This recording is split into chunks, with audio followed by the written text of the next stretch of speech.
Welcome back to another episode of the Sober Motivation Podcast. I'm Brad, your host, and on this episode, we follow up with John.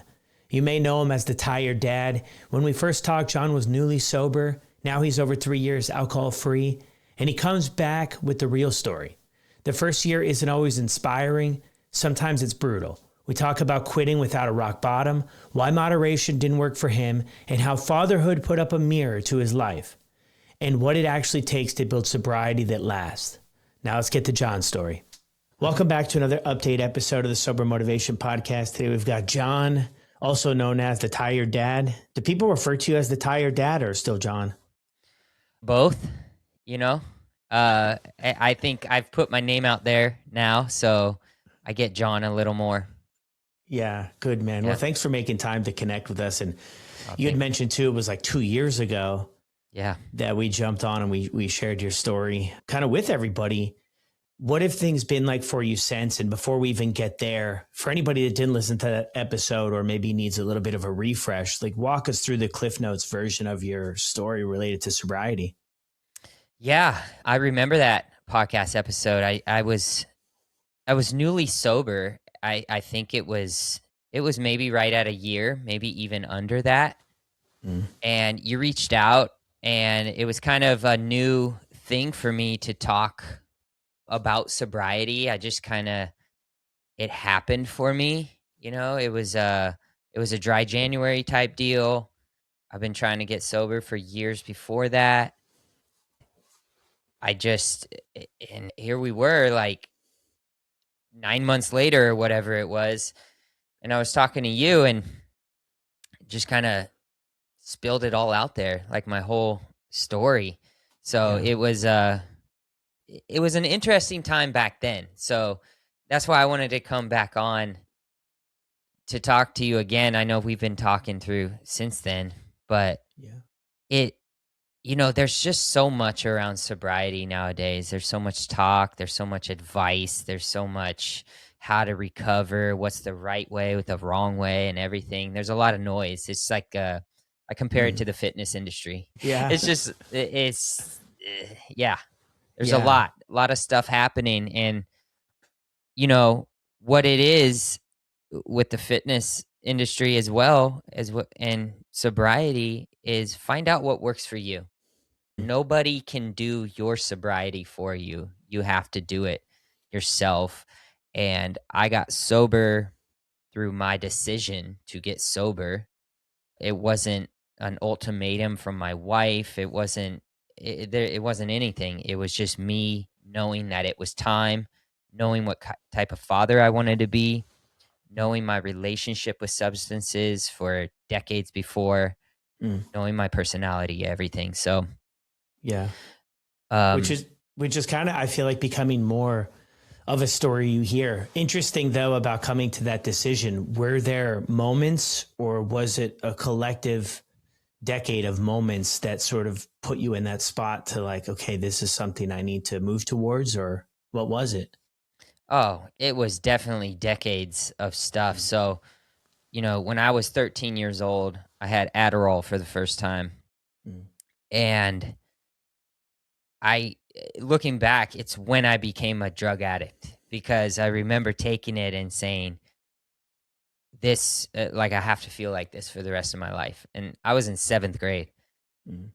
And then I had my first beer, I think, also in 7th grade. That was a little slower because beer tasted so bad back then. But I got the taste of alcohol I was already used to by 9th grade. And the first time I got really drunk, or buzzed, I should say, that's when I became an alcoholic. Because again, I was like, oh, this helps with everything. And it just solved all of my problems. So for the next decades, for the next definitely solid 5 to close to 10 years, I used substances to completely mask everything, mask my problems, help me with my social skills, everything, help with my decisions, stress, everything. Yeah. So after I became a dad, it just I compare it to putting a mirror up to your life once you become a parent and you're going, oh, I need to fix a lot of things about myself, or it's going to get worse. So with drinking, long story short, but I did a lot of hardcore drugs in high school and in college years. I stopped all of that in my late 20s, and but alcohol never went away. Yeah. And I knew there were periods of time, I'm not an alcoholic. I quit for a month. I didn't drink for a month. I didn't drink for 2 months. I'm not an alcoholic. There's no way. But you make up for lost time, right? When you come back to it. Yeah. I knew I was never going to have a good relationship with alcohol. It was never going to get better. I was never going to be casual drinker. I was never going to be the one drink guy. It was not going to happen. It wasn't a moment of I got arrested. I almost killed myself. It wasn't any moment like that. It was an accumulation of my relationship with alcohol, knowing that as my kids get older, they're going to notice it. Yeah. So I needed to deal with it. And going back to all the talks about sobriety, I think there's a lot of talk with, and this is positive, about how it changes your life in a positive way.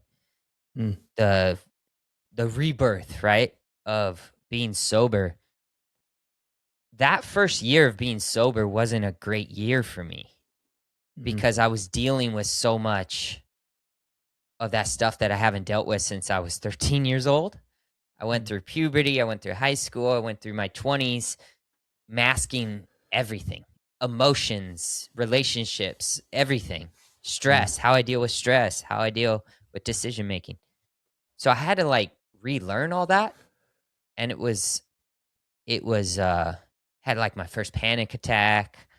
It was a weird time. It wasn't like I got sober and my life just, oh my God, I'm so glad I did this, Yeah. There were aspects where I, not being hungover and everything, but mentally it was hard, really hard. Probably the hardest thing I've ever done.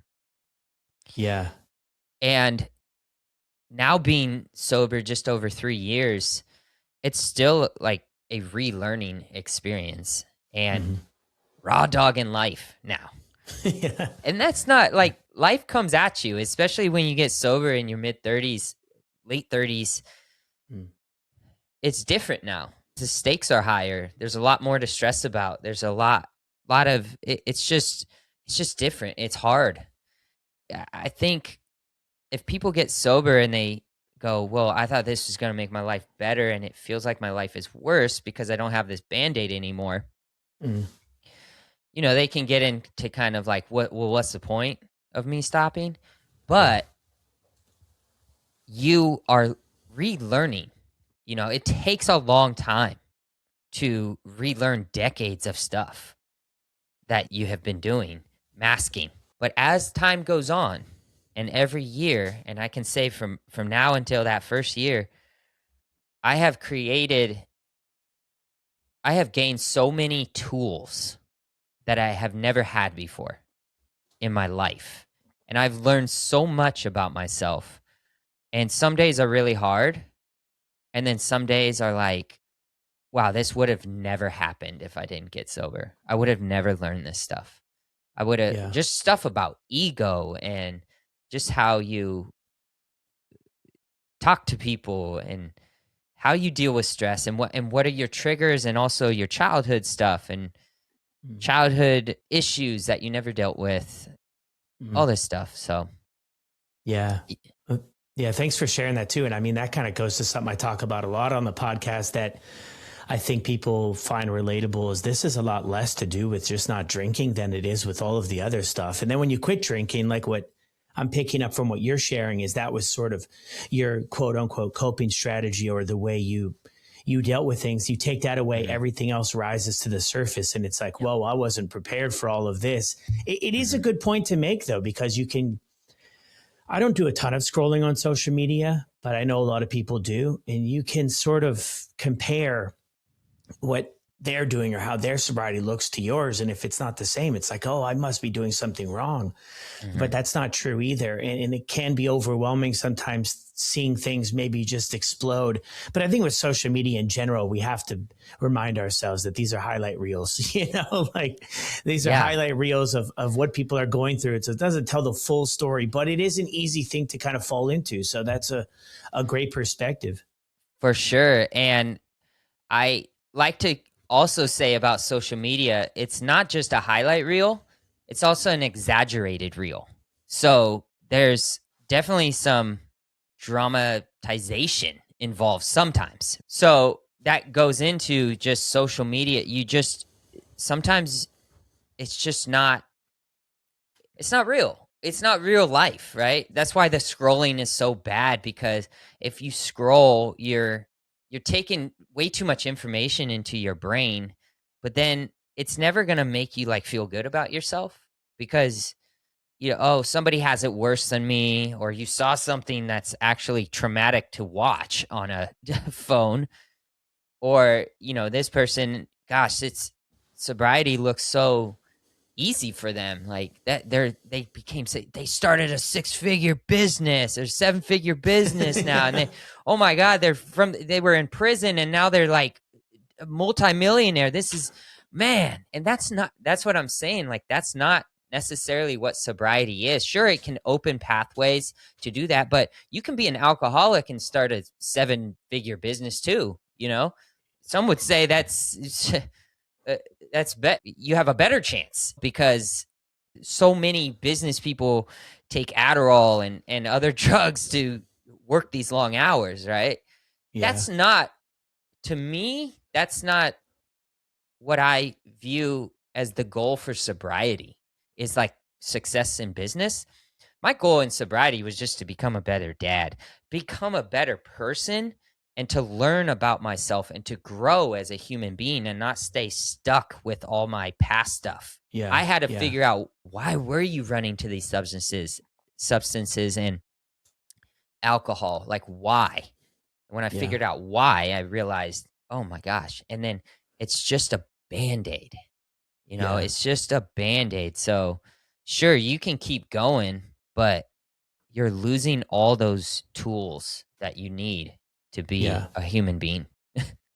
Yeah, 100%. I mean, I think when you're drinking too, it sells itself as the ultimate like connection, right? I mean, even kind of with sort of the big announcement recently of Dr. Oz of like having a couple of beers is like a couple of drinks is like helping people connect. And and when I look back at my story, it was the ultimate disconnect. It was like the illusion of connection, the illusion of meaningful relationships. But when I got sober, I looked around and I was just like, man, the only thing I have in common with these people is that we're drinking. And when I'm around them and I'm not drinking, I'm so uncomfortable and feel like we don't have anything in common. So it's like peeling back the layers of sort of what got us here. Plus, I mean, just the marketing and the conditioning. I mean, you have to think about all of the conditioning, probably way off topic here, but all of the conditioning we went through to get to a spot where we just overly normalize a cancer causing carcinogen that's in the same category as tobacco and asbestos,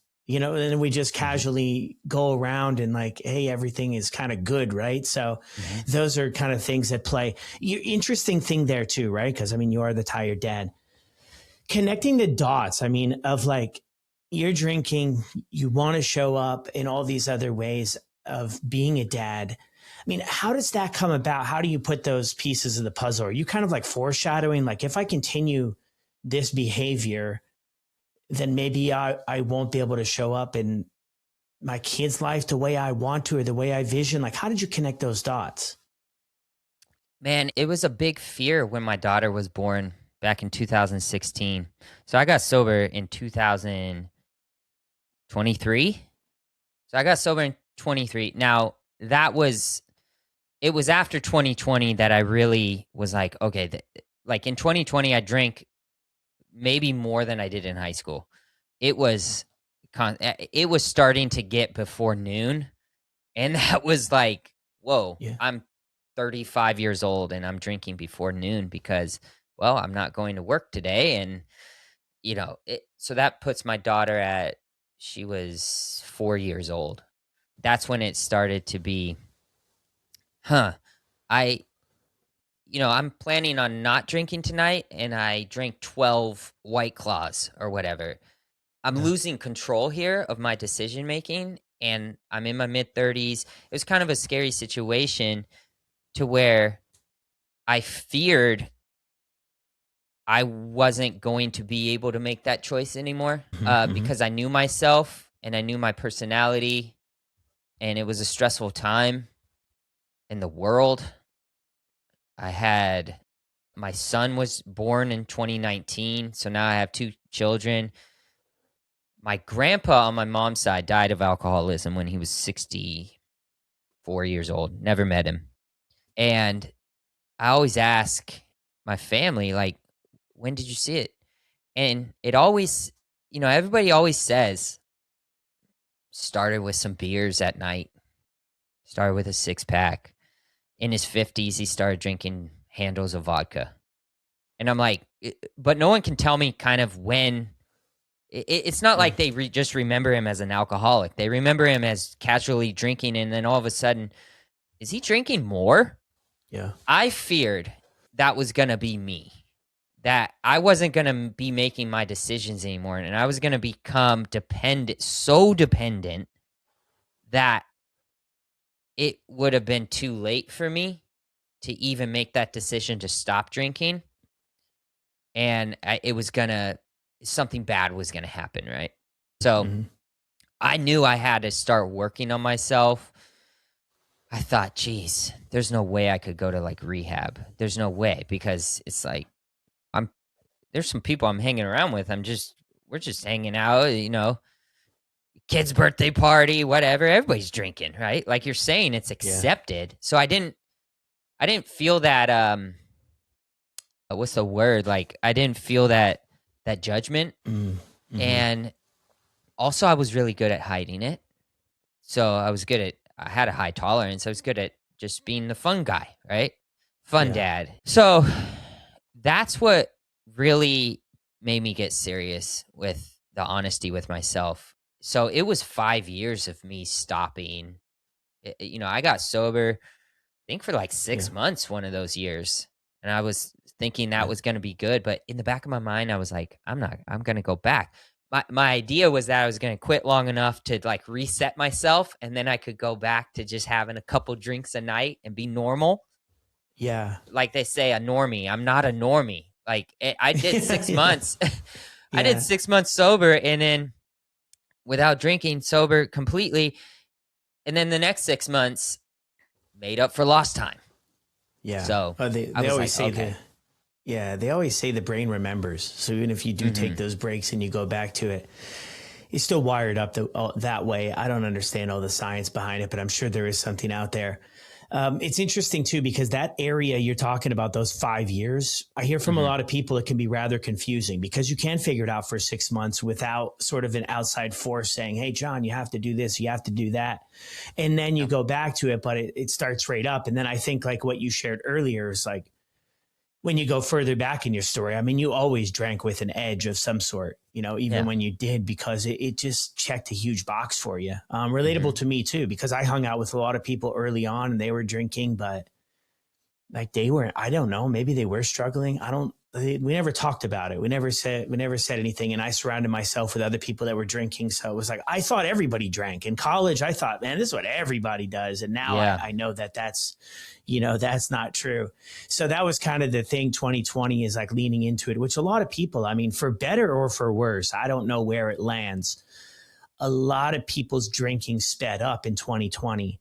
And I think, that goes two ways, right? Obviously, there's people who haven't gotten off the train yet and are still riding it, and that sucks. But there's a lot of people too, I think, woke up to the idea of like, hey, maybe I've been struggling with this in plain sight. Like this has really sped up, surprised me. I heard something one time too that was kind of making me think about your grandfather's story there, about one day a cucumber's walking down the street and it turns into a pickle. And nobody knows the exact moment it turned into a pickle. As in, things can shift at any moment, it seems, with this. Like 1 minute, it's okay. It's manageable. I don't know if we're fully in control, but the consequences are not big where like things are okay. It sucks a little bit. And then for some people, they keep going. And then it's like, whoa, the bottom falls out and nobody really knows. Like they can't say, well, it was on this date because of this. It's just the way it goes. Yeah, for sure. And when I got serious about sobriety and then I, put it out there for everybody to see and kind of shared my story because I always felt this pull that if I did get sober, I could talk to people because I knew I was wired differently. And yeah, like you said, back in the day, kids, I mean, my group of friends, we were maniacs. We were absolute maniacs. So yeah, we didn't talk about it, but yeah, we all had severe problems. I lost friends to it. So we were dark, but again, you can kind of, college party here, everybody, even the good kids are getting absolutely hammered. So you can kind of mix in. But when I started doing like hardcore drugs by myself, I knew I was just wired differently. And then I got to a point where I'd rather drink and do drugs by myself because that's how much I loved them. That's how much they fixed me per se. Yeah. But, when I did get sober, family, friends, even family, I didn't know you had a problem. They were like, I thought you were fine. I'm like, you never know what somebody's going through internally. That I knew my relationship with alcohol and my relationship with substances were never going to get better. They were never going to. I've tried it. I've tried to be normal. I'm not. And that's the honesty that you need to have with yourself, is to know that about yourself. And also, back to the comparison thing about sobriety, not everybody has to be a full-blown heroin addict or go to jail, get a DUI, get it doesn't have to be this crazy story that why you got sober. It could literally be, I drink too much wine every night and I'm using it to run away from my problems, but I do only drink 2 glasses a night or whatever. It's a personal decision, right? And you got to be honest with yourself why you're doing it and who you are as a person and where this is going to lead to. Because most likely your drinking's not just suddenly going to get better on its own. It's just not how it works. It's usually the other way around. And I've seen it. I've seen people who never drank in their younger years and start drinking in their 40s. And by the time they're 50 or 60, they're a full-blown alcoholic. I'm like, that's backwards. But it's a personal thing. There's no one way to do it, and there's no one way of, oh, well, you have a problem and you don't. You got to be honest with yourself about that. Yeah, it's definitely that individual decision, because we're the ones who are going to have to do the work. So, I mean, other people can tell us what we need to do or what we should do, but I mean, it doesn't work very well. So you have to come to that. But you're right, though. There doesn't have to be sort of this big rock bottom incident. I mean, I think what you're talking about is so relatable for so many people, especially people I have on the podcast. On the outside, things look pretty decent. But on the inside, there's like this battle going on, and there usually has been going on for a long time for a lot of people, of like this tug of war, and this sort of confused place of where do they fit into all of this, right? And then we can easily convince ourselves like, well, I'm not like so-and-so down the street, or like, look at the people on the TV. Like I haven't had any of that happen. But I think what we talked about too with the pickle and the cucumber, the longer you keep this around, you open yourself up for that scenario to play out in our lives, and it sounds like you were kind of there, right? Like looking over the edge of the cliff is like, if I keep this going, that's where I'm headed.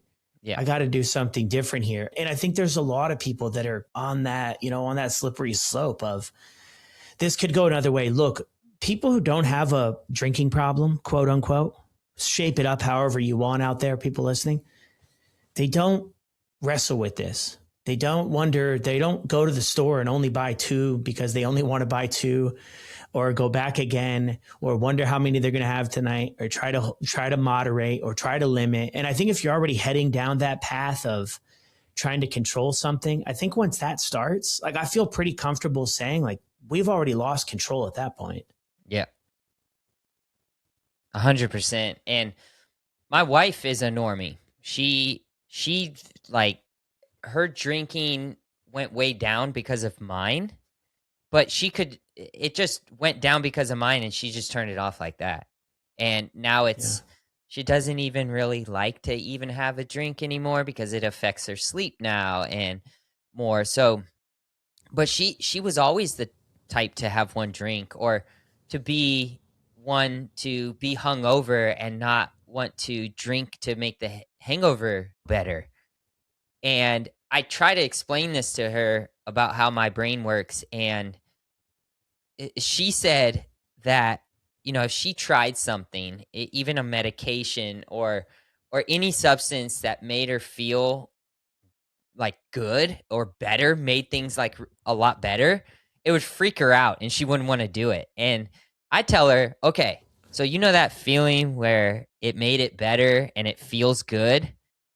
Okay, now obsess with that and how you're going to make yourself feel even better than you do now, and then how you're going to continue that on. And then there's this whole game plan about, okay, tomorrow morning I'm going to do this. And it's this obsessive game plan of how I can feel like this all the time. That's not normal. Yeah. That's not normal behavior.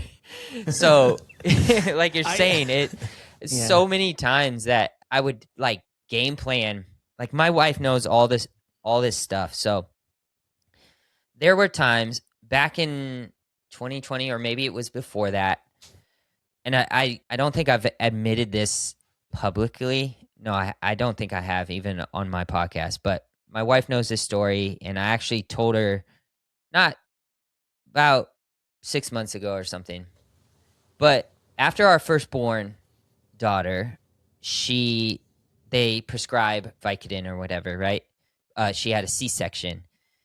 And because I was drinking a lot at that time, and I had a problem with that stuff in my younger years, that I started sneaking those pills, because she didn't like them. She didn't like how they felt. I knew there was a lot of extra. So I took one, and of course I'm like right back to where I was like 10 years prior to the last time I did it.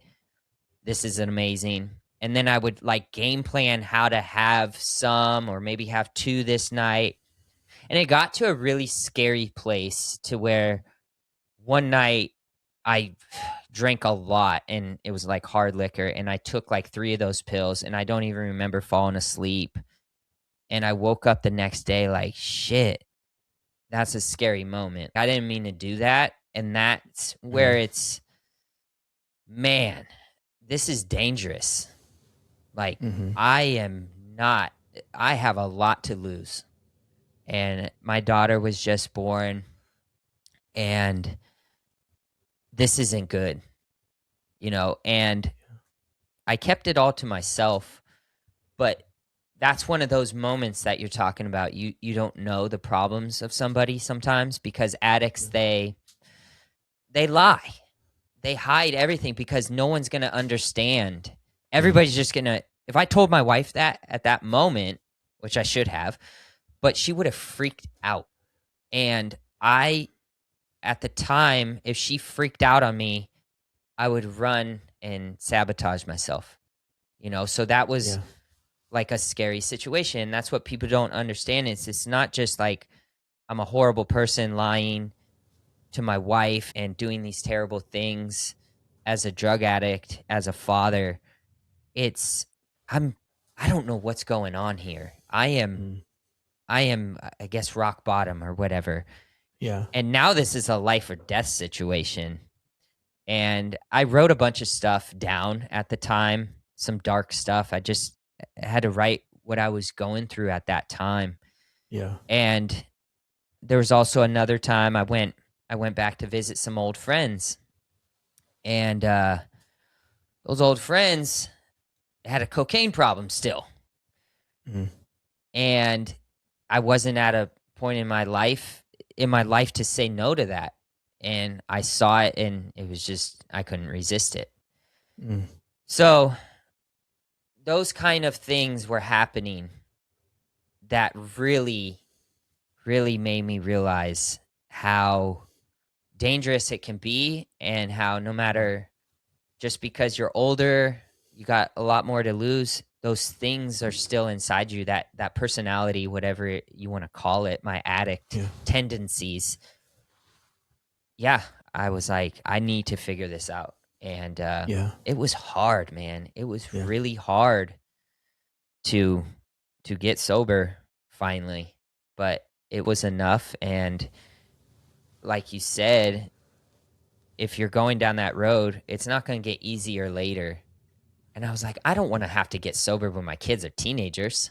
Oh, dad's a drunk and whatever. And they remember this stuff, right? Like, fortunately, I got sober where my kids will never know, have never seen it, at least. Yeah. But, for me, that was my motivation. That was my why. But ultimately, it was because I did it for myself, so I could be at peace, and deal with my stuff finally. And here I am, 40 years old. So, it's not any moment in your life that it gets out of control, you can do it. Yeah. Thanks for sharing that too. I mean, I think that kind of weighs into the shame that a lot of people talk about experiencing too, about maybe those questioning ourselves, like, am I actually a bad person, or is it just the choices that I'm making are reinforced by that this stuff feels good? Like, I mean, I think you would agree, like a majority of the stuff that I did, I can only speak for me, but it was out of character. It wasn't the way I was brought up. It wasn't any of that sort of stuff. And I knew it was wrong, but then you feel like led to do it. And what you talk about, like that obsession, and it just loops, and you're looking for an escape, and you don't know how to feel, and you don't have the coping strategies, can't communicate, can't ask for help, especially in your situation there, where everybody, even when you did get sober, they're like, what? We had no idea that you had a problem. I mean, but all of that, like hiding everything, that takes such a toll on us to keep all of these secrets and, kind of go against the grain in that sense. Later this year, you're coming out with your book too. I wanted to touch on that a little bit. 100 reflections on showing up for what matters most. The Tired Dad. I mean, give me the story about this. I mean, you've had a lot of success on social media. I'm guessing that plays part into this, but what's the story here? Yeah. So what I've been talking about, when my daughter was born, our firstborn, completely changed my life, put a mirror up to my life. And I just explained to all the stuff I went through after she was born. And I felt so alone at that time, not only in my addictions, but just as my desires as a father and how to navigate it. And the only thing we have is like our childhood experiences, and not everybody's was great. And my parents got divorced when I was 14, and it was just a mess. And my dad, I love my dad, and we have a great relationship now. And looking back, it was, my dad was going through his stuff, so I don't blame him, but there was a lot of stuff that I was alone in. And I felt the same way when I became a dad, because when you grow up with a dad that doesn't express himself and just kind of I don't know, doesn't really know why he feels a certain way or whatever. So I was feeling such these deep emotions and these deep desires, and I had no one to talk to. So I wrote down my thoughts, and I wrote down what I desired to be and kind of what I was going through. My wife went through postpartum with our firstborn too, which was extremely confusing, because on her side, the women would just be like, oh, it's just baby blues. They go away. It's no big deal. But it felt like a big deal. You know, she was in a weird place, and it was a weird place in our marriage. And we went through marital problems after kids because we just didn't know how to navigate it. So we felt so alone. Once the smoke settled and, you know, I did get sober and started thinking more clearly, but also all this stuff started flooding in with things I needed to deal with, that, you know, there's so much. There is a lot out there for moms. Moms are always in that conversation of childbirth and parenting, and that is so necessary.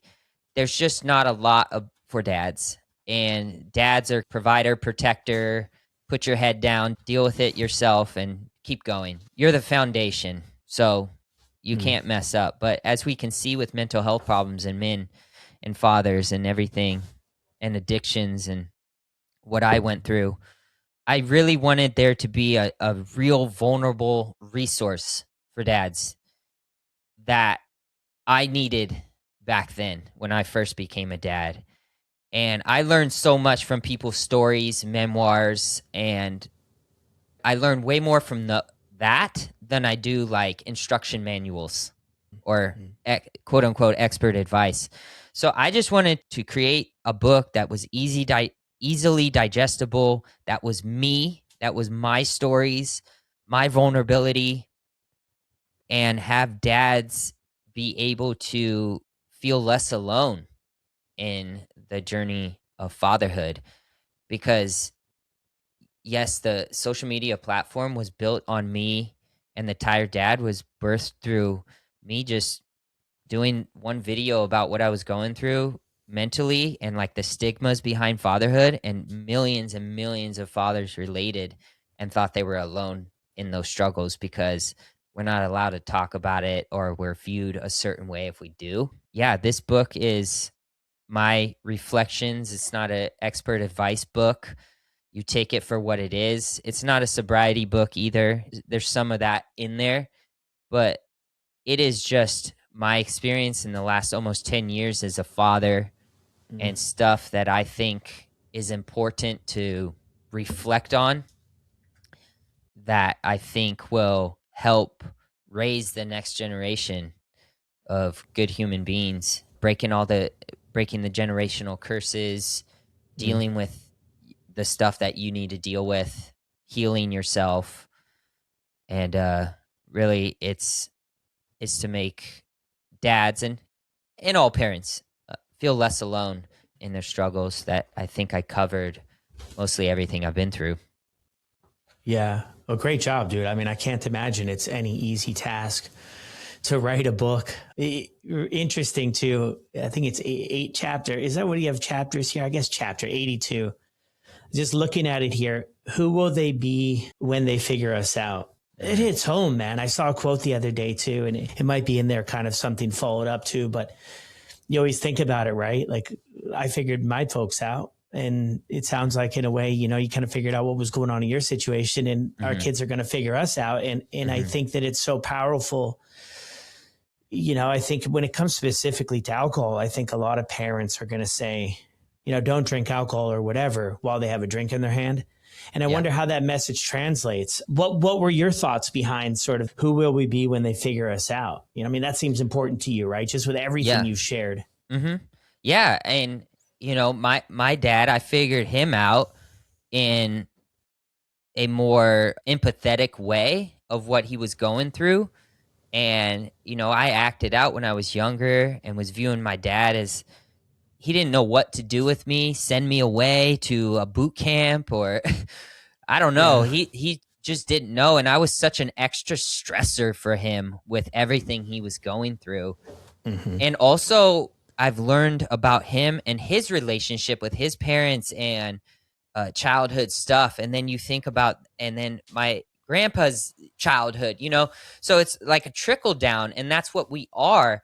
And of course, I think I even joke about in the book, especially when our kids become teenagers, they're going to view us a certain way, right? It's going to be different than they view us when they're 8 years old. And I they will grow up and remember how they were parented, remember their relationship with you, remember how you treated people. I always say children are horrible listeners, but they're great imitators. They're going to, they are a sponge to you on what you do, how you talk to them, how you supported them, how you believed in them. They're going to remember everything. And it's just something to be conscious of. It's not about stressing over it of, oh my gosh, I'm messing up in these so many areas. You're going to mess up. It's okay. An apology goes a long ways. That brings you to a human form. I talk a lot about in the book that we're not Superman. We want to be superheroes, but it's more important, rather than to pretend that you're a superhero to your kids so they look up to you, it's better to show them that you're human, because they're human too, and they're going to make mistakes. And how are we going to react to those mistakes? What are we going to do? Not just tell them, but what are we going to do?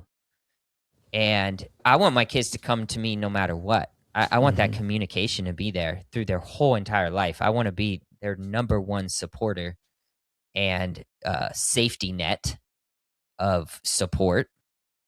So, yeah, it's something to definitely, I think about it all the time. What will you leave behind for your kids? What's that? It's that whole legacy of you are shaping that now. And it's not about being perfect. I say that over and over in the book. It's not about being perfect. It's about being human and how we deal with our resilience to overcome our mistakes and to teach them that. Yeah, the resilience aspect. And I think just being vulnerable. I don't know, when I look back, I don't know that that's maybe a thing that parents plugged into, like just that vulnerability aspect. I have 3 kids, an 8-year-old, a 6-year-old, and a 3-year-old. And our 8-year-old, we're struggling a little bit. And I remember my wife the other day mentioning to her that it's our first time being a parent too. And they were in the hallway. I kind of heard it and I was like, that's really cool.